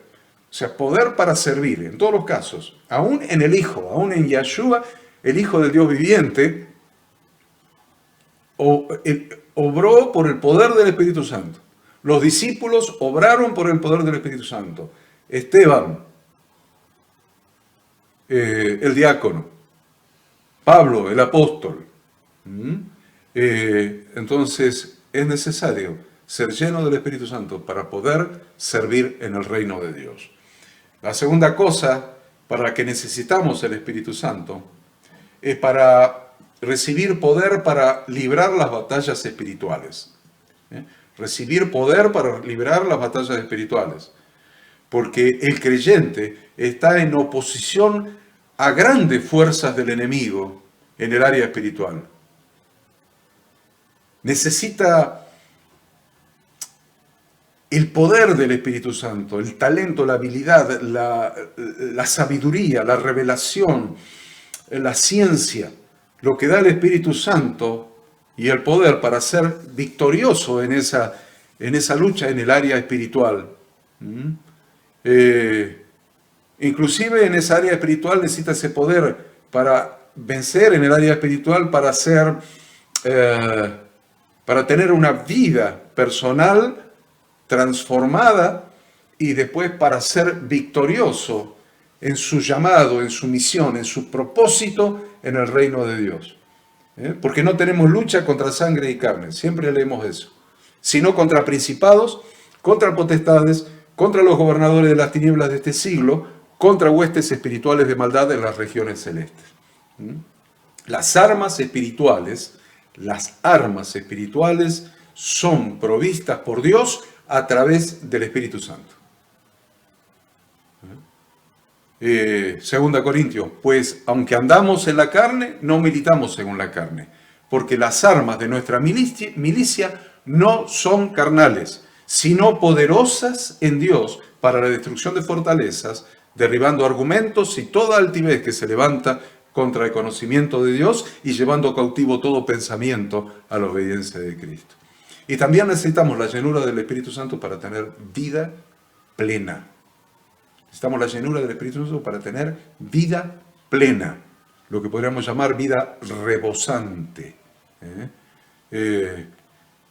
¿Por qué digo vida rebosante? Porque la invitación de Jesucristo sigue siendo hasta el día de hoy la misma que dio en el octavo y gran día de la fiesta de Sukkot, ahí en Jerusalén.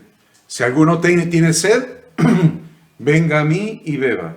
El que cree en mí, como dice la Escritura, de su interior correrán ríos de agua viva. Y la aclaración, después del punto, esto dijo del Espíritu que habían de recibir los que creyesen en él, pues aún no había venido el Espíritu Santo, porque Jesús no había sido aún glorificado. Vida rebosante. Por eso hay que notar la palabra de su interior correrán. De su interior correrán. ¿Qué es lo que quiere decir? Que el poder del Espíritu Santo, que la vida del Espíritu Santo debe correr desde el interior del creyente hacia afuera. Vamos a hablar como punto 4 de las evidencias inequívocas de la llenura del Espíritu Santo. ¿Cuáles son las evidencias que tiene un creyente de ser lleno del Espíritu Santo? Alabanza, adoración, acción de gracias, sumisión a Dios. Pablo enumera esas 4 evidencias de la llenura del Espíritu Santo. Después de escribir Efesios 5:18, no os embriaguéis con el vino en el cual hay disolución antes de ser llenos del Espíritu Santo. En Hechos 2:46, gozo. Así que los discípulos estaban llenos de gozo y del Espíritu Santo. Una carga profunda y deseo por testificar de Jesucristo. Jesucristo es revelado y glorificado en nuestras vidas. Nos capacita el Espíritu Santo para entender su grandeza, su persona, sus provisiones. Nos da una pasión más profunda por las almas, una compasión verdadera por las almas que se pierden. Eso es lo que había en el corazón de los discípulos después de Pentecostés. La pasión por las almas, por predicar el Evangelio, porque las almas entraran en el reino de Dios. Un poder, había surgido en ellos un poder para testificar. Había surgido un nuevo espíritu, un espíritu de oración, un poder para orar, una vocación, una voluntad, un deseo de orar. Un amor más profundo, un conocimiento más amplio de la palabra de Dios, porque justamente el Espíritu, una de sus funciones es revelar, hacer revelación la palabra de Dios. La otra cosa es, había aparecido en ello algo especial, los dones del Espíritu. Los dones del Espíritu que habla 1 Corintios capítulo 12. También dijimos hace un rato que el carácter de Cristo, según Gálatas, el fruto del Espíritu, un carácter como el de Cristo.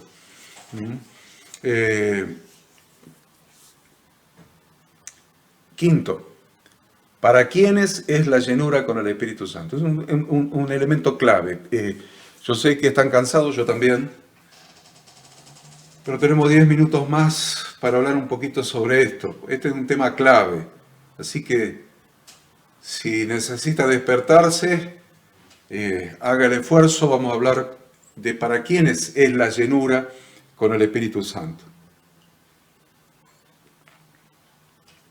Cuando desciende el Espíritu Santo el día de Pentecostés, en Hechos 2, 38 y 39, el apóstol Pedro dice: arrepentíos y bautícese cada uno de vosotros, etc., y recibiréis el don del Espíritu Santo. Bien, me interesa lo que viene después del punto. Porque para vosotros es la promesa, y para vuestros hijos, y para todos los que están lejos, para cuantos el Señor nuestro Dios llamare. En término cronológico, en términos de tiempo, está planteada esta promesa eliminando cualquier tipo de limitación en cuanto a tiempo. Elimina cualquier tipo de limitación en cuanto a tiempo. ¿Por qué? Porque Pedro se refirió a la generación presente en su día cuando dijo: para vosotros es la promesa. Pero también incluyó específicamente a las siguientes generaciones cuando dijo: y para vuestros hijos. Pero también incluyó a el resto de la humanidad, para cuantos el Señor nuestro Dios llamare. Sin duda, eso incluye a todos los cristianos, en todos los tiempos y en todos los lugares. Incluye a todos, en todos los tiempos y en todos los lugares. Sin embargo, me quiero detener un poquito en una frase. La frase que dice: para todos los que están lejos. La frase que dice que el Espíritu Santo es para todos los que están lejos. Esta frase adquiere especial relevancia cuando entendemos que acá se está refiriendo a cada uno de nosotros. Esta frase, para todos los que están lejos, es tan importante para nosotros porque se refiere específicamente a cada uno de nosotros. ¿Quiénes somos nosotros? Los que no somos judíos por descendencia y somos denominados gentiles. Gentiles en hebreo, goyim. Esto es, naciones fuera del pacto de Yahweh Dios. Goyim, gentiles. Goyim quiere decir naciones, pero se usa en las escrituras como naciones que no son judías, que no son israelitas, perdón. Naciones que no son israelitas, naciones que están fuera del pacto de Yahweh Dios. Aquellos, se refiere a aquellos que por ser gentiles no nos podemos considerar como las ovejas perdidas de las casas de Israel. Las ovejas perdidas de la casa de Israel, los gentiles. ¿Quiénes son las ovejas perdidas de la casa de Israel? Las 10 tribus del norte, de Israel, las 10 tribus del norte, que también fueron llamados las casas de Israel o la casa de Efraín, aquellas israelitas, aquellos descendientes de Abraham, Isaac y Jacob, que se salieron del pacto de Yahweh Dios y se mezclaron con las naciones, se mezclaron con los goyim, se mezclaron con los gentiles, por ende se hicieron gentiles y perdieron su identidad de pueblo de Dios. Las 10 tribus del norte se mezclaron con los gentiles, se hicieron gentiles y perdieron su identidad de pueblo de Dios. Se salieron del pacto de Yahweh Dios. Por eso Jesús en Mateo 15:24 dice, él respondiendo dijo, no soy enviado sino a las ovejas perdidas de la casa de Israel. No soy enviado sino, y ahí aparece, a las ovejas perdidas de la casa de Israel. Es necesario entonces, nosotros, los gentiles, los que no tenemos ascendencia judía por sangre, nosotros que somos gentiles, es necesario que a través de Yahshua, el Mesías de Dios, los gentiles retornemos a Yahweh Dios y sus pactos. Es necesario que todos los gentiles, a través de Yahshua, el Mesías de Dios, retornemos a Yahweh, retornemos a Dios a través de Yahshua, pero que retornemos a Dios y a sus pactos, porque nos quedamos como gentiles afuera de los pactos de Dios. ¿Por qué? Porque para nosotros también es la promesa de la llenura con el Espíritu Santo, cuando dice, para todos los que están lejos. Dice Romanos 11, 25 al 27. Porque no quiero, hermanos, que ignoréis este misterio, para que no seáis arrogantes en cuanto a vosotros mismos, que ha acontecido en Israel endurecimiento en parte, hasta que haya entrado la plenitud de los gentiles. Para nosotros es la promesa, porque estamos en el tiempo de la gracia de Dios, donde se está permitiendo la entrada de los gentiles al pueblo de Dios. Y dice acá en este versículo, hasta que haya entrado la plenitud de los gentiles. Y luego todo Israel será salvo, como está escrito, vendrá de Sión el libertador, que apartará de Jacob la impiedad, y este será mi pacto con ellos cuando yo quite sus pecados. Estamos en el tiempo de retornar a la casa del Padre. Estamos los gentiles en el tiempo de retornar a las Sagradas Escrituras.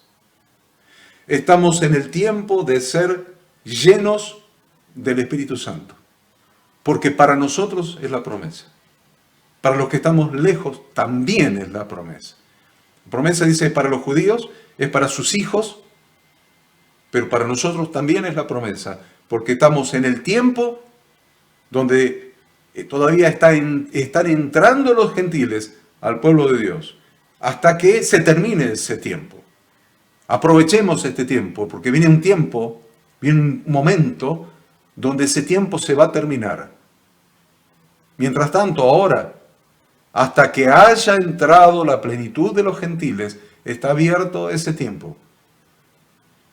Queridos pastores, líderes, servidores, hermanos, no desaprovechemos este tiempo. El tiempo de gracia, el tiempo de gracia hacia los gentiles, hacia los que estábamos fuera del pacto de Dios, que estábamos fuera del pueblo de Dios, que estábamos en las naciones, que estábamos fuera del pacto.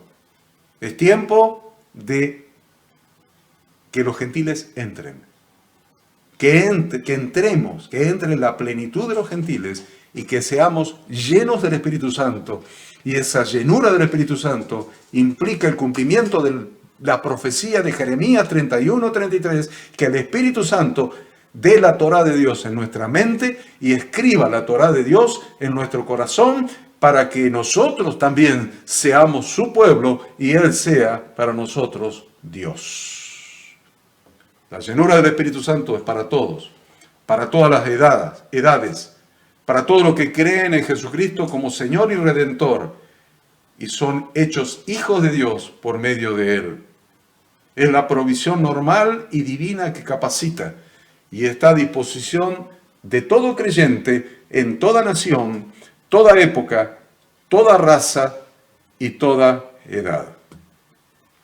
Toda nación, toda época, toda raza, toda edad.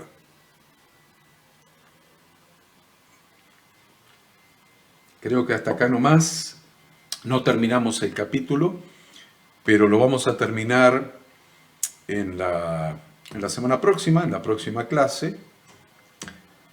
No tenemos apuro, yo sé que ustedes no tienen apuro, me lo han manifestado muchos, yo venía a las primeras clases muy rápido, tratando de enseñar todo y respetar el cronograma de clases, y algunos pastores me dijeron, no saltees, danos la profundidad de la palabra, porque vimos que las primeras clases salteaste mucho de las lecciones. Bueno, no vamos a saltear más, vamos a dar la profundidad de la palabra, porque la palabra de Dios es viva y es eficaz, es más penetrante que espada de doble filo, y discierne y escudriña y separa y la mente y las intenciones del corazón. Es maravillosa la palabra de Dios. Espero que esta lección a todos ustedes les haya resultado de gran utilidad, que los haya bendecido, que haya edificado, que les haya producido revelación de la Sagrada Escritura, que el Espíritu Santo los esté llenando, que el Espíritu Santo los esté llenando y esté cumpliendo su propósito en la mente y el corazón de cada uno de ustedes. Yo los bendigo en el nombre de Yahweh Dios, que su Ruach, que su Espíritu, que su soplo ilumine sus mentes y sus corazones y que los capacite para ejercer su sacerdocio como sacerdotes del Dios Altísimo, que los capacite para ejercer su ministerio como ministros de Dios, como servidores de Dios y su iglesia, que los capacite, pero que los capacite para ajustar su ministerio, su iglesia, el funcionamiento de su iglesia a las instrucciones de Dios. Amén.